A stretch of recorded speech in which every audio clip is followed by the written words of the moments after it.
મલ્ટીગેપ lightning એરેસ્ટરની કામગીરી વિશે સંક્ષિપ્તમાં જણાવો. તો આમાં પહેલો ઇલેક્ટ્રોડ જે છે લાઇન એટલે કે કન્ડક્ટિંગ લાઇન સાથે કનેક્ટેડ છે અને છેલ્લો જે ઇલેક્ટ્રોડ છે તે સિરીઝ રેઝિસ્ટર દ્વારા અર્થ સાથે જોડાયેલ છે, જેથી ફોલો કરંટ અને પાવર આર્ક ઓછો થઈ શકે. પરંતુ આમ કરવાથી ટ્રાવેલિંગ વેવ સામે જે રક્ષણ આપવામાં આવે છે તે ઓછું થાય છે.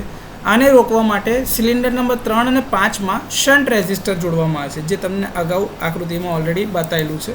આ તમારો પહેલો ઇલેક્ટ્રોડ જે છે એ તમારો લાઇન સાથે કનેક્ટેડ છે, જ્યારે આ 5મો છેલ્લો ઇલેક્ટ્રોડ છે એ સિરીઝ રેઝિસ્ટન્સની મારફતે અહીં આગળ અર્થ સાથે કનેક્ટેડ છે અને 3, 4 અને 5 જે તમારા ઇલેક્ટ્રોડ છે જેની સાથે તમારે શન્ટ રેઝિસ્ટર પેરેલલમાં લગાડેલો છે.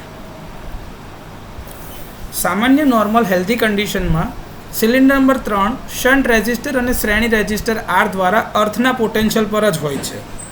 સામાન્ય સપ્લાય વોલ્ટેજ સિરીઝ ગેપના બ્રેકડાઉનનું કારણ બનવા માટે પૂરતું નથી, પરંતુ ઓવર વોલ્ટેજના કિસ્સામાં સિલિન્ડર 1, 2 અને 3 વચ્ચે બ્રેકડાઉન થાય છે.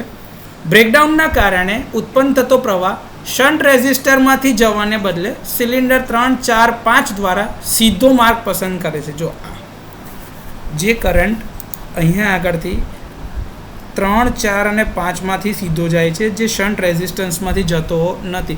એટલે કે જ્યારે બ્રેકડાઉન થાય છે ત્યારે કરંટ સીધો અહીંયા લાઇનથી બધી મલ્ટીગેપને બ્રેકડાઉન કરીને સિરીઝ રેઝિસ્ટન્સ મારફતે અર્થ થાય છે.